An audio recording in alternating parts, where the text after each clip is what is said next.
Welcome to the Diverse Minds podcast, where we give you the tips, tools, and techniques you need to be a mentally healthy and inclusive leader.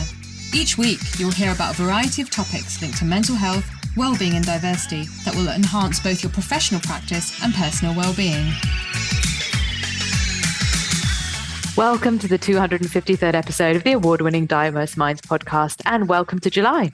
So this month's theme is all about politics, naturally, because it's nearly election day. But before we kick off, I wanted to ask, have you watched my TEDx talk? It's about the connection between culture, race, and mental health in the workplace. It's something you can watch in your break, as it's just 12 minutes long, and the link is in the show notes, but I'll also give it to you here. It is bit.ly/TEDx Wolves, WOLVESLO.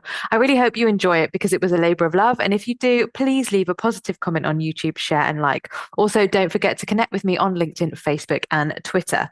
Right. So last month's episode in June was all about the pushback, in part from the legacy of the current government, hopefully for only 2.5 more days. So I thought, why don't we think about embracing a potential shift and frame it in terms of what may come? Now, the issues of equality or equity, diversity and inclusion and mental well-being have, of course, taken a back seat over the last 4 years and potentially a bit longer than that. And it's not every year we can discuss elections and make predictions. And thank goodness, and I haven't been watching any of the debates because I found it pretty painful this year. Interestingly, the Office of National Statistics found in May 2024 that unemployment and economic inactivity has continued to rise. Now, I'm not going to go into the individual manifestos in great detail, but I'm going to talk more about what might happen. I've done a bit of research, and then I'm going to talk about what I think would be beneficial. So I guess it's not really a prediction because I think some of my ideas might seem quite utopian in the context, but I think it's important to do. Now, just in terms of headlines for the three main parties, Labour is talked about in terms of employment and workers' rights, etc. Their plan is to make work pay, delivering a new deal for working people. The Liberal Democrats talk about for a fair deal, and the Conservatives, clear plan, bold action, secure future. So if you want to know more, I've included a link in the show notes to a policy organisation that goes into quite deep detail and includes the other parties as well. So the Greens, Reform, I think it covers SNP if you want to have more of a look. In essence, the key employment points when I trawled through a number of the manifestos and things that people were pledging, the leaders were pledging, things around 0 hours contracts and reducing them. This talk about sickness absence. So there was that horrible stuff that Rishi Sunak had come out with around scrapping sick notes, which is ridiculous. So there is discussion about sick notes. So some parties around supporting that and sickness absence. And then, of course, positive responses about reasonable adjustments. But that's definitely still there. Lib Dems talk a lot about caring status and actually including caring status as a reasonable adjustment, which I think is really great. A lot of talk about paternity and maternity leave being increased and parental leave being more supported. And I think with that, we really need to be thinking about childcare costs, reducing those and thinking about the childcare, the way that childcare is, I don't know, mapped out, it's not quite the right word, is it? But the way that childcare is provided through private companies and the way it's done, and the extraordinary high costs of that. Self-employment is another interesting area, benefits from day one and work time rules. So I just also wanted to find some research and quotes from expert organizations and expert people around certain aspects. And these were some things that really stood out for me. So working families found that childcare concerns are set to be a significant factor in how working parents intend to vote. And it found that around 73% of working parents said they think the next government should introduce reforms which improve parents' leave and or pay entitlements. And actually, as a non-parent, I totally agree with that. I think it's really important. I think we're really behind actually in this country compared to the rest of Europe. Stephen Simpson, the principal HR strategy and practice editor at Bright Mind, he talked about the fact that the dissolution of Parliament, which happened on the 30th of May, ends the current government. And so it means that all unfinished parliamentary business falls, including any bills that have not been passed. So one of the key ones was the worker protection, and that was part of the amendment of the Equality Act 2010. So it's the Worker Protection Act 2024, and it has within it sexual harassment changes and Employment Allocation of Tips Act 2023, both of which have received royal assent. However, these are complete acts of parliament and normally require supporting regulations as well as a commencement order. So he talks about being very surprised if they're rushed through in time. So that I don't think they have been, there will be, but there's nothing to stop any new government picking them up if it aligns with their priorities. So I think it would be really great to see those go through. And I don't know the ins and outs of those acts, but we definitely need more strengthening in the workplace around sexual harassment. And then Helen Ball, a partner at pensions law firm Sackers, noted that there is some common ground among the major political parties who are aiming to ensure greater consolidation across pension and retirement savings schemes, with the 4th of July taking many in the pensions industry by surprise. One of the big questions surrounds the fate of the recently reformed pensions tax system. So Jeremy Hunt's changes of pensions investment,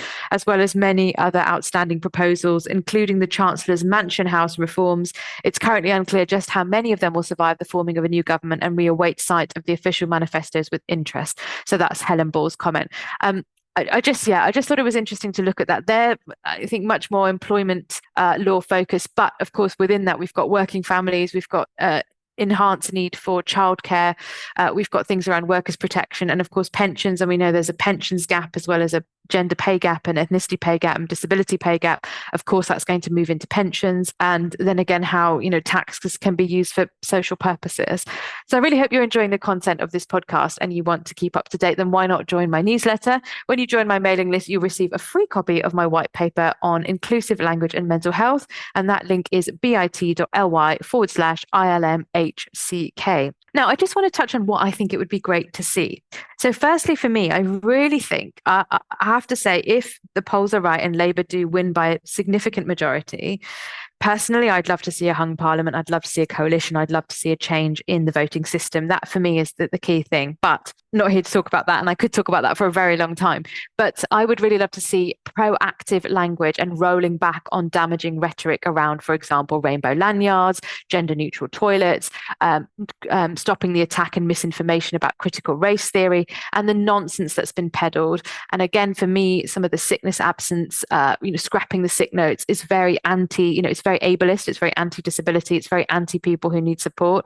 So I'd love to see proactive language and really rolling back on that and saying, no, this is ridiculous. We celebrate, if people want to wear rainbow lanyards, we celebrate that. We celebrate, LGBTQIA plus rights. And if a rainbow represents that for you in the workplace, great, wear it.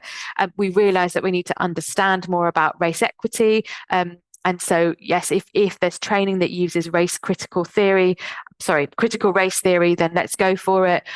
We acknowledge that that's an academic research has formed critical race theory, so that can go ahead.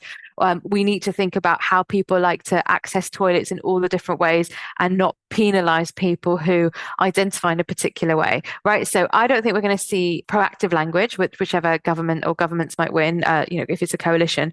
But I think there just won't be the damaging language. But I think there's a lot of proactive work that needs to be done on that. So that really is one of my top number ones, actually. I think also we need to see an increasive use of equality impact assessments in a practical way to look at inclusion. So in around, I think it was 2012, there was this whole thing about rollback on the Equality Act, 2010 in terms of compliance and the red tape challenge. Now, I don't think equality impact assessments have to be onerous, but I do think there needs to be awareness around, like we would do health and safety risk assessments around that. If we don't think about the full picture and the holisticness of workplaces, that poses a lot of problems. So what do I mean by this? I mean, when new buildings are built or refurbs are done, do we have contemplation spaces? Do we have a place for nursing parents? Do we think about how accessible things are in terms of mobility, visual impairments, hearing impairments, the full gamut and perspectives?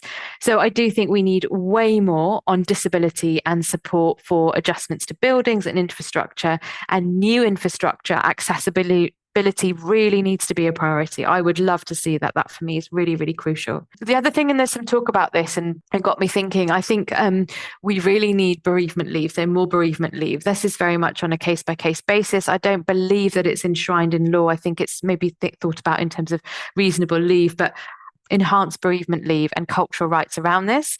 And linked to this for me is thinking about how we need to have something similar to Mexico Day of the Dead. So Dia de los Muertos, which combines the ancient Aztec custom of celebrating ancestors with All Souls Day, a holiday that Spanish invaders, colonialists brought to Mexico starting in the early 1500s. So the holiday celebrated mainly on the 1st of November and 2nd of November is essentially a family reunion.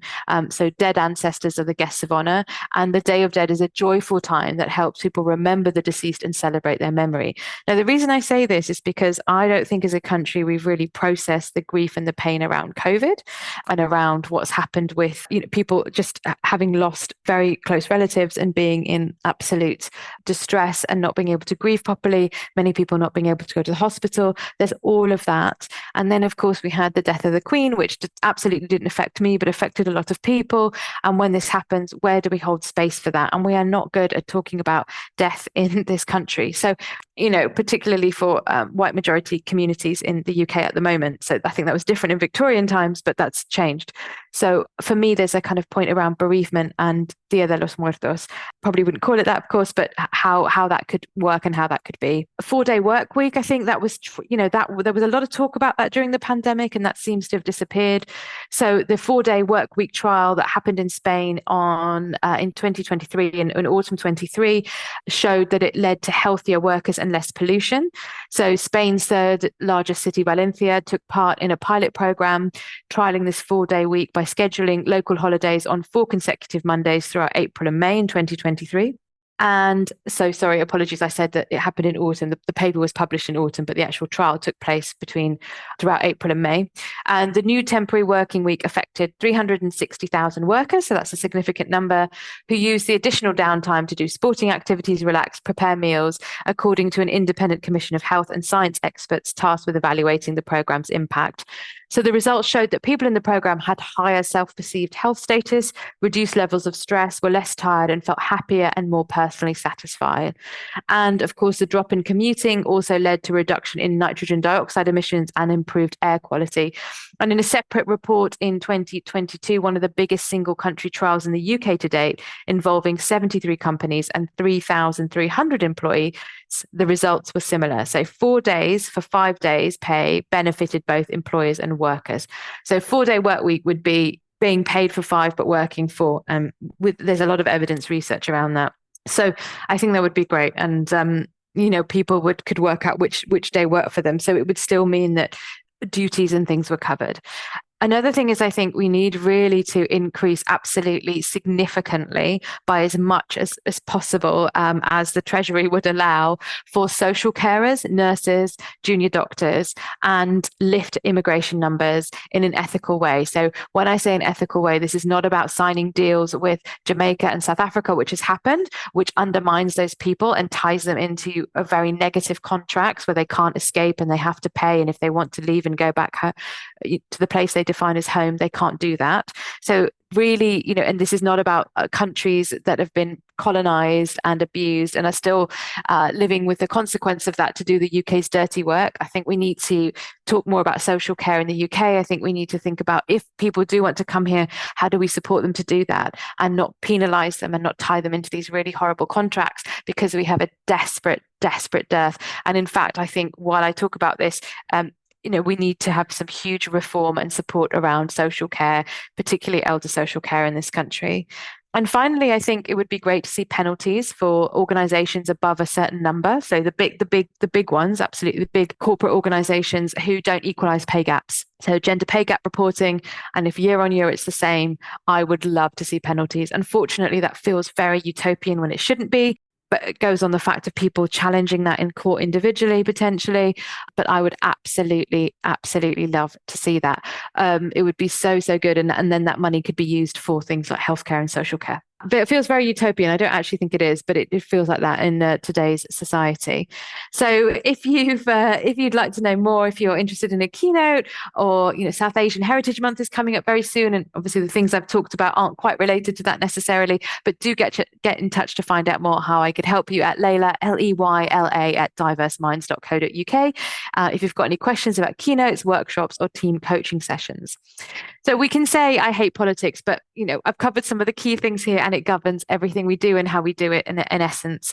What's permissible in some senses. And what are your thoughts? What would you like to see? As always, I love to hear from listeners, and I think it's really good to think big.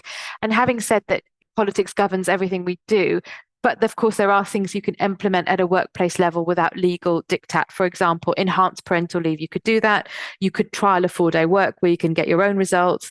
EIAs you can do. In fact, there are lots of templates, equality impact assessments, embracing lanyards, and bridging pay gaps. So I really hope you've enjoyed the show. And if you have, please write me a review at Apple, Spotify, or wherever you listen to your podcast from. And I love to hear from listeners. So to make this super easy, I've created a place online where you can leave me a voice note anonymously called SpeakPipe with your name. And the link is in the show notes, but I'll give it to you here. It's bit.ly/SPKPDMP.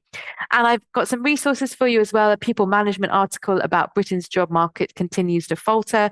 The We Forum.org, that's about the surprising benefits of a 4-day work week, and policy and praxis. What do the general election 2024 manifestos tell us about work and welfare?